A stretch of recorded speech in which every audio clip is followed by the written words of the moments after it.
Hello, welcome to GetModern. Today I'm going to be talking about Microsoft Cloud App Security and giving a brief demonstration of what that is all about. Hopefully Andy hasn't had that much experience with Cloud App Security, so he'll be asking some interesting questions. Almost zilch, so you're fine. Good, good. All right, let's go over to this then. So, if you've had no experience with Cloud App Security, hopefully this bite-size video will give you a bit of an intro to it. It's paired with Microsoft Cloud App Discovery, which is a thing you get for your E3 licenses rather than the thing you get with E5, which is Cloud App Security. What do you know about it then? Very little. I know that there is the Cloud App Security Broker, and there's a framework, and it's all to do with the kind of deployment, management, and automation of of applications. Is that right? I guess so. In Yes. a nutshell. Yeah. So I mean, Cloud App Security is a cloud access security broker. That's the thing it is. It's and so this is Microsoft implementation of a cloud access security broker. And essentially, it's a way for organizations to get a feeling for what's going on in their environment from a cloud app perspective. So what applications and websites are users using during their day-to-day work on their work devices, essentially. And that's Right. that's essentially Cloud App Discovery. Cloud App Security is where you can affect change and put restrictions in on those apps to prevent users from going to an app that you don't particularly want. For instance, you might want to block a file sharing application like Dropbox or something along those lines, and it allows you to make that change so that a user can't browse to that website anymore. Right. And So, that will. so what sort of applications are we talking about? So, can you apply it to a built-in app, or is it just there is a list out there that you can use, or Well, it's what's web kind of apps. scope? It's cloud apps, which is the these days is the words for websites. So it's just if Okay, right. it doesn't have to be it's almost certainly not a physical locally installed application. It's going to be Okay. a website that the users are going to through their Edge or Chrome or whatever browser. Yeah, so I'll just jump into a demo then, I think. So Yeah, go for it. this hopefully will come across. Yeah, so this is the Cloud App Security portal, which if you have Microsoft 365 E3, you will get access to just this discovery section here. There'll be a couple of these available to you, but they won't be full of all the juicy stuff that we're going to go through here. And this essentially is a way for you to click on your dashboard and see what applications are being visited by your end users. And you can see on the top right we've got a continuous report going on here. So this is a live essentially rather than a snapshot, and it's over the last 30 days. So you can see in this organization we've had 76 applications that have been discovered, 150 IP addresses, 121 users, and a bunch of traffic that's been going through, and that's essentially what's been going on. And these are the categories. It breaks it all down for you, so you can see what applications and categories and locations of headquarters have been used. So it's really a good dashboard of the environment. Really, there's no other way you're gonna, unless you've got a solution which picks all this information up and puts it into Hmm. a portal for you. You're not going to learn all that from anywhere else, right? So it is a good. So, so Dean, let me jump in. Where do you access this from? So this is portal.cloudappsecurity.com. Okay.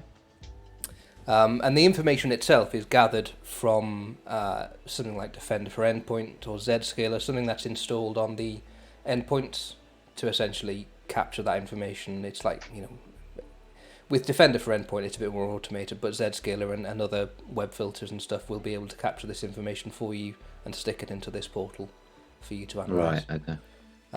So if we just go into discovered applications here, I'm not sure if that's all right on your screen, Andy, but Yeah, looks good. this essentially is a list of applications that have been visited by end users. So as you can see, it's got the name on the left hand side here, And it's also got this score here, which is something that's quite useful. So obviously Microsoft has scored themselves quite high with a lot of these applications. So Skype for Business is a 10, for instance. But if I just scroll down a bit to one of the applications that might have a lower score, like for instance, let's have a look at Mimecast. So if you look here, they've taken some categories, taken some data points, and essentially said, with this information, this is the score we'll give it. So you can see that according to Microsoft, there's no published disaster recovery plan for Mimecast. So they've given that a lower score than a company with a disaster recovery plan. And then compliance. So these are the published compliance information that they've got for the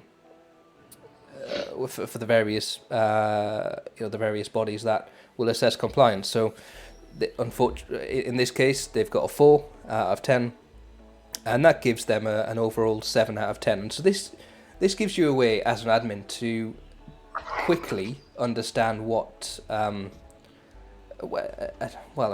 another organization's a web app's security posture, right? So they can, without knowing anything about Mimecast, suddenly I've got all this information about when the latest breach occurred. So in January 11th, 2021, so not long ago, they had a security breach. All this information about whether they allow multi-factor authentication and various other things that would be quite difficult to gather on your own. So this is all gathered up and put into a nice portal for you. And so if we look along here, you've got the amount of data that's being transferred in this organization, the number of IP addresses and users and devices that are actually accessing this. So if it's just one, it's just one random user who's accessing this app. But if there's a lot, then you might want to take a different action. And then on the right hand side, you have literally actions. So we can either sanction or unsanction this application, and that will mean that one, it reports on it slightly differently. So if it's an unsanctioned app and users are visiting it, then you can get a report based on that information. Or you can even link it in with Defender for Endpoint or other web filters and prevent that user from accessing that application in future because it's unsanctioned. So 2 questions then. The kind of traffic light system that's built, can that be modified in any way, or would you want to? And if there was, say, one person accessing an app there, can you drill down to see who it is? Is it a kind of would it be used for tracking in some way of users, or is this more about the platform? So the traffic light system, I don't think you can change. I think that's built in, and you can filter for certain risk scores. So you can say I only want to see risk score up to 4, which will be a few. But yeah, you're right. It's it is a traffic light system, but I don't think you can actually modify it. Right. But if you want to look at who's accessing an app, you can click on the name of the app, and then it tells you about the tabs at the top. In case you can't see them, are usage, info, IP address, users, and devices, and then alerts. So if we click on devices, you can see the device that's accessed that and when it happened, and then which users as well can access that, are accessing that application and when they did over the last 30 days. This is a particularly bad example. There's only one user, but if we go into... in fact, I will go back to Mimecast because there was something interesting I spotted just a second ago. So back into Mimecast and click on the title.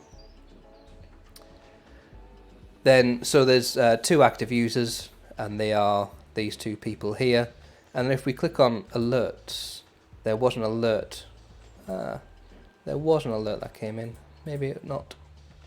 I'll have to find that later on.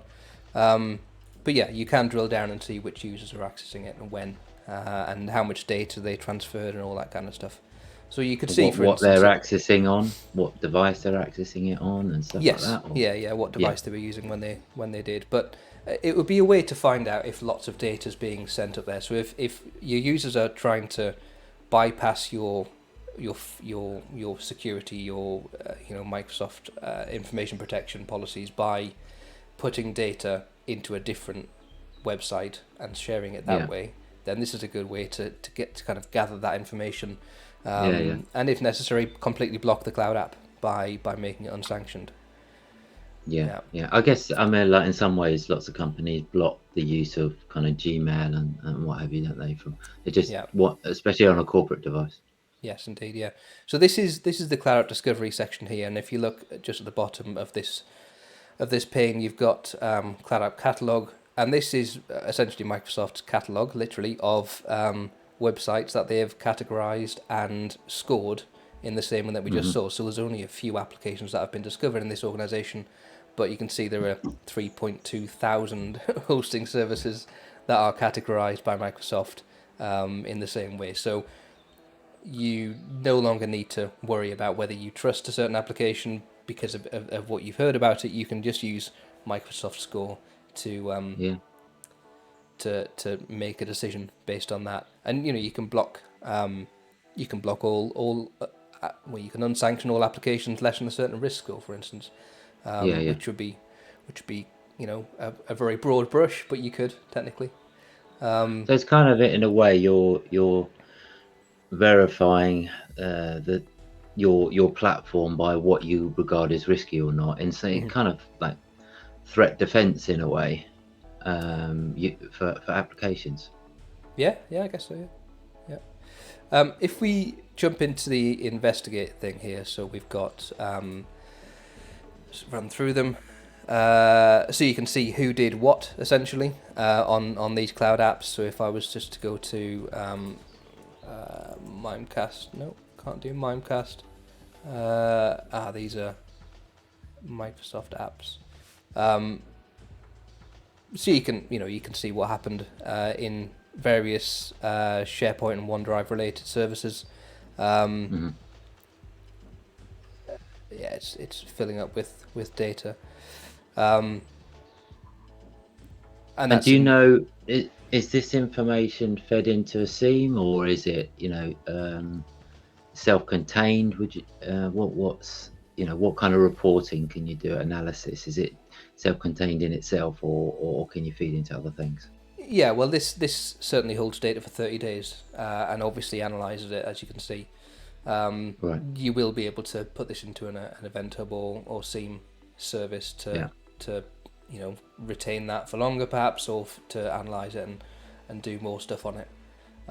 Okay. And certainly with the new stuff related to Microsoft 365, how all of these portals are all going to be integrated.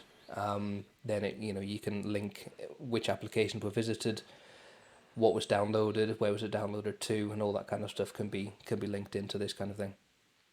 Yeah. I mean, Um, on the surface, it looks, a good way of reporting against, your infrastructure really, hmm. or what's being used. Yeah. So just on the control section, this is again something you don't get access to without the higher license, the E5 license. But as you can see, we have enabled things like risky sign-in.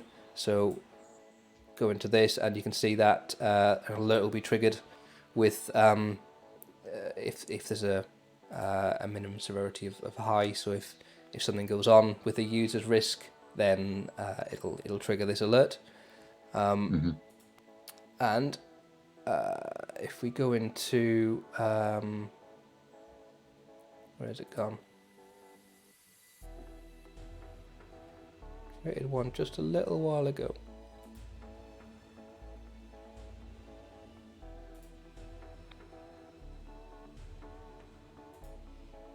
And I think I've forgotten where I've put it.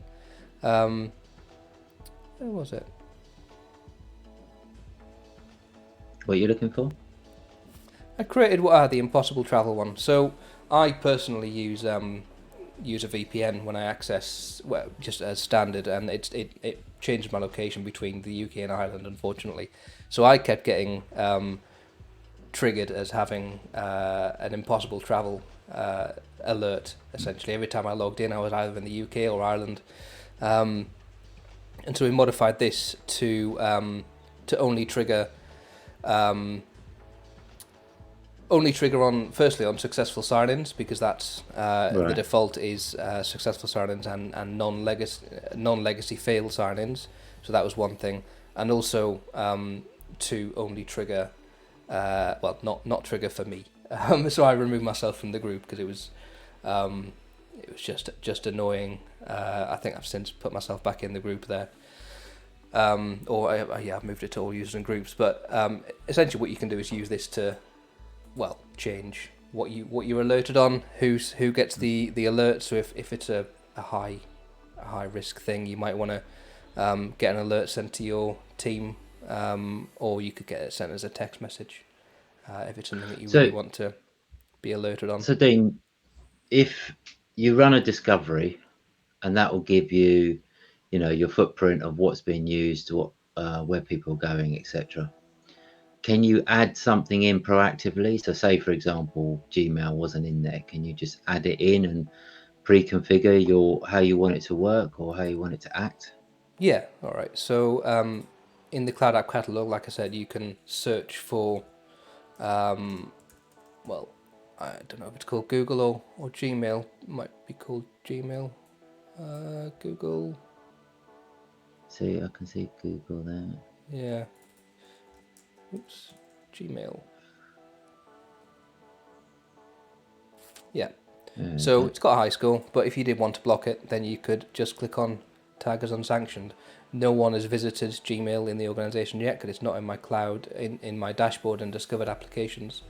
But I can proactively, as you say, block it and prevent people accessing it. Cool. Okay. Yeah.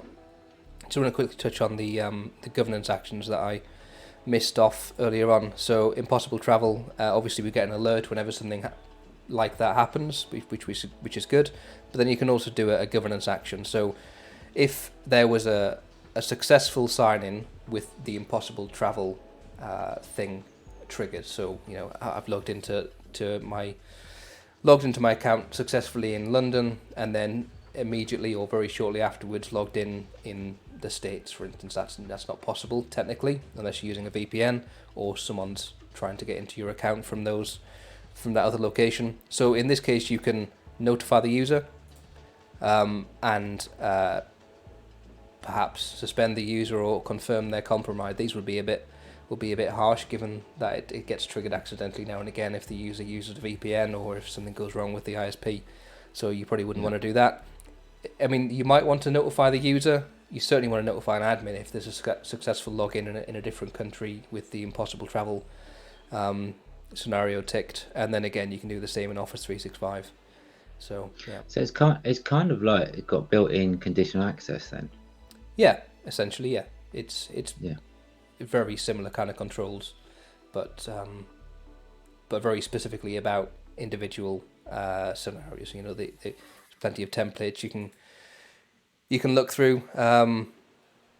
There's a lot of templates that you can go through, to 41 templates that you can go through for various different scenarios that you might want to protect against.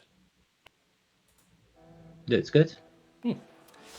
That was it really. I didn't want to take too long on it, just to give a quick introduction. We've almost hit 20 minutes now, so don't want to make this too long. No. Can you think of any other questions or anything you fancy talking about? You covered the licensing thing, so I guess if anyone has got the E3 licensing, it's open to them, right? They can go in and start using it. Yes. Just loading up the. Can't seem to zoom in actually, which is sad.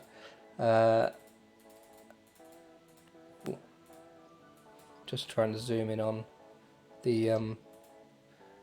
There you go. M365maps.com from Aaron Dinage again.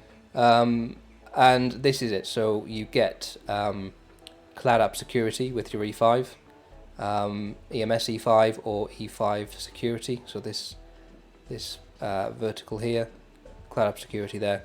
And you get Cloud App Discovery there in your Enterprise E3. Which is the thing that collects the information. The thing I don't really, you're not going to collect any information unless you've got Defender for Endpoint. So that's down here in the E5 anyway. So in order to really make use of this, or you kind of need an E5. You might have a third-party solution like Zscaler or a web filter that can feed information into Cloud App Discovery.